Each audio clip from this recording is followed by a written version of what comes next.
જવાનું છે તળાવે કપડાં ધોવા એટલે બધી તૈયારી કરી નાખીશ. જો કપડાં ભેગા કરી પાડ્યો અને માથે વજન છે ને તો બોરા ખાય. જો આખી બોયડી ભરાઈ ગઈ છે બોરાની મસ્ત. જો આખી બધી બોયડી રહી ને બધે પોટલું ઉપર લીધું છે એ કપડાં ધોવા જવાનું છે. અને આ નખરા બોરા જ ખા કરે પણ બોયડીઓ આખી ભરી છો બોરાની. જો આ બોયડી પણ આખી બોરાની આખું વીડ છે ને આમાં નકરી જ બોયડી છે.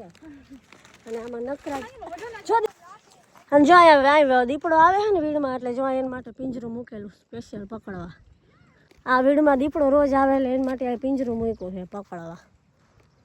હવે જો આપણે તળાવ બાજુ જવાનું છે આમ.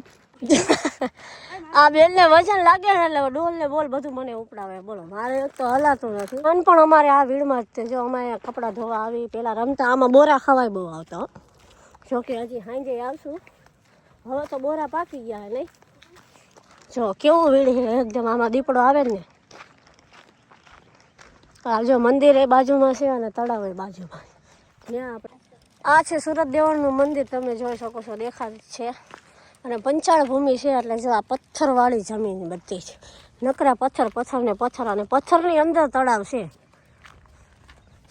ત્યાં આપણે જવાનું છે. જો મંદિર પણ દેખાય જ છે. વિડીયો એન્ડ સુધી જોજો બહુ જોવાની મજા આવશે. આવું લોકેશન આવું વ્યૂ તમે ક્યાંય નહીં જોયું હોય એવું વ્યૂ છે ભાઈ અમારા સુરત દેવળનું. તળાવે પહોંચી ગયા છે અને તળાવ બહુ મોટું છે અને ઊંડું એટલું છે. આમાં તો પહેલાં અમે બહુ નાહ્યા છે આ તળાવમાં. નાના હતા ને અમે રોજ આ તળાવમાં નાહવા આવતા. જો ઊંડું છે બહુ. અને અહીંયા આની ઉપર છે ને શીતળામાનું મંદિર છે. તમને હું દર્શન કરાવું. તળાવે શીતળામાં બેઠા છે અને બહુ પથ્થર ઉપર. જો શીતળામાનું મંદિર છે તળાવે અને બધી બાજુ નકરા પથ્થર જ છે. જો ઠેઠ લગી જ્યાં જોશો ને. અને આ બે હવે કપડાં ધોવાની હરીફાઈ થાય ચાલો. માસી અને ભાણેજ બે હામાં બગડા હાટી બોલાવશે કપડાની. બરાબર. અને આ તળાવે તો કેટલાય વર્ષે આવ્યા હી. જો કેટલા બધા કપડાં છે. આજ કાજલ થાકી રહેવાની અને ઘરે પહોંચશે ને એટલે ખાવાની હો કાજલને રહેવાની નથી. 5 ગોદડા છે. કપડાં ઢગલો જોવો હોય ને તો મારા જેવા બેભાન થઈ જાય ને હામલા મારે થઈ જાય છે. એટલા કપડાં આજ સમજો આમ ધોવાના. સમજો આમ જો તો ખરા ઢગલો કેટલો બધો. એટલે આટલા બધા કપડાં ધોવાય છે ક્યારે હે. અમે કેટલા વર્ષો પછી અમે તળાવે કપડાં ધોવાય છે. અમે બહુ નાતા હતા આમાં. હા આમાં એકવાર આ તળાવમાં એકવાર હું મારી માસી અને એક મારી ફ્રેન્ડ ત્રણે જ નાવા ગયા હતા. પછી આમાં એકવાર ડૂબી ગઈ હતી. હું આવી હતી આપણે તરીને હામાં કાંઠે ગયા હતા. મારા પાસે ડબલું હતું. હા તો પૂજા માસી હતા જ ને ઓલા પણ ઠેર ખબર રજવડી હતી. પછી આ કાજલ ડૂબી. એકવાર રાત ડૂબી ગયો તો પૂજા માસી ઓલા વાળ ખેંચીને બારો કાઢતો. હા હો આમાં અમે બધા ડૂબ્યા હતા પેલા ના હતા ને ત્યાં નાના હતા ને ત્યારે અમે બહુ નાતા હતા. હા હા મેં જો ઓલા પણ હનુમાન દાદાનું મંદિર છે. જો અહીંયા આ દેખાતો નથી. ઓલો લીમડો આડો આવે એટલે ઊંચા આમ ડુંગર ઓગળ હનુમાન દાદા. અને આમે જો પક્ષી કેવા બેઠા હોય એને મજા આવે તળાવે. હાલો હવે કપડાની હરીફાઈ શરૂ થાય છે.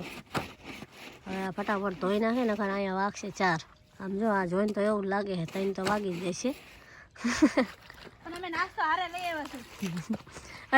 હારે લેવા 4 નો વગાડવાના હોય જલ્દી ધોવાનું.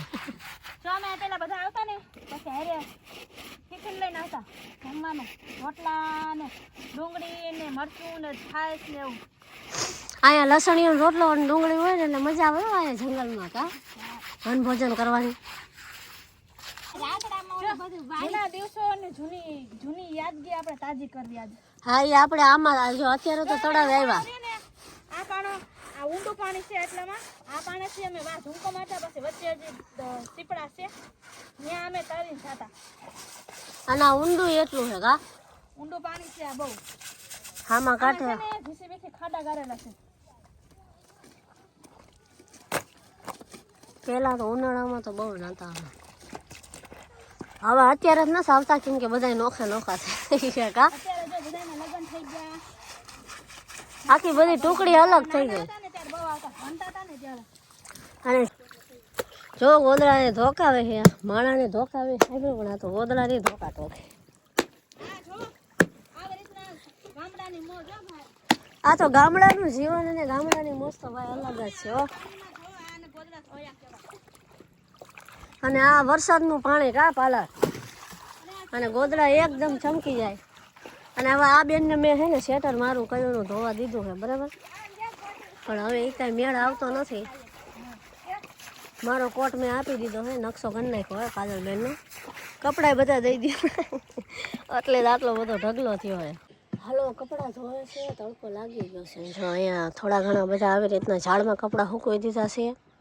અને આમ બધે ક્યાંય છાંયો નથી, એટલે મેં તો જો આ ખોપ નીચે બેઠી ખોપ ગોતી લીધી. જો પાણાની આ ખોપમાં છે ને છાંયો છે, અને બેસવાની મજા આવે એવી જગ્યા છે. અને સામે વડ ને બધા ઝાડવા, ઓલા પણ તડકો લાગે છે. ઓલા કપડાં ધોતા જાય છે, મારે એમ કપડાં સુકવવાના છે. હજી તો કપડાનો આરો ન થયો, મેં નથી કીધું મોટો ઢગલો છે, એટલે હું તો થાકી ગઈ. હવે હું અહીં બેઠી છું ઓલા ધોવા. જો હજી 1 વાગ્યો ને તોય કપડાનો પાર ન થયો, મેં નહોતું કીધું. હજી તો નાયા ધોયા ને તોય હજી જો એટલા કપડાં ત્યાં પડ્યા છે.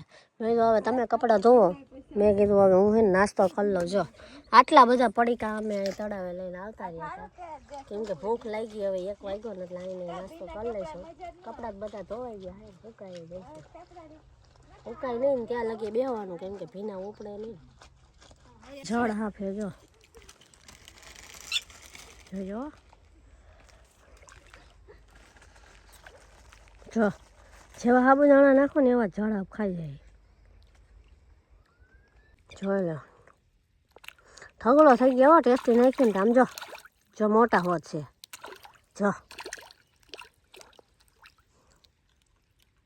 જો ફૂલમ ફૂલ તડકો થઈ ગયો. કપડાં ધોવામાં તો આવતા રહ્યા, પણ હવે છે ને ફાટી રહે છે ભાઈ. તડકાનું ઘરે પૂગાય એમ જ નથી. જો અને આમ જો ખરા હજી ગોદડા તો લઈ ગયા, અને આટલું બધું ઉપાડીને ઘરે જવાની હિંમત નથી થતી. હવે મને તો એ વિચાર આવે કે આમાં આ લઈને ઘરે પોગશું છે ને, એમાંય પડીકા જાજા ખાઈ ગયા છે, અને ખવાઈ ગયા પછી હવે આ ઘરે પૂગવું નહીં બહુ આમાં અઘરું. હવે આ વિડીયોને આપણે અહીંયા સેન્ડ કરવાનો છે. વિડીયો ગમે તો લાઈક કરી દેજો, ચેનલને કરી દેજો સબસ્ક્રાઈબ. આવા નવા અમારા ફેમિલી બ્લોગ જોવા મળશે, તો ખાસ કરીને ચેનલને સબસ્ક્રાઈબ કરવાનું જરૂરથી ભૂલતા નહીં. મળીએ બીજા વિડીયોમાં. જય માતાજી.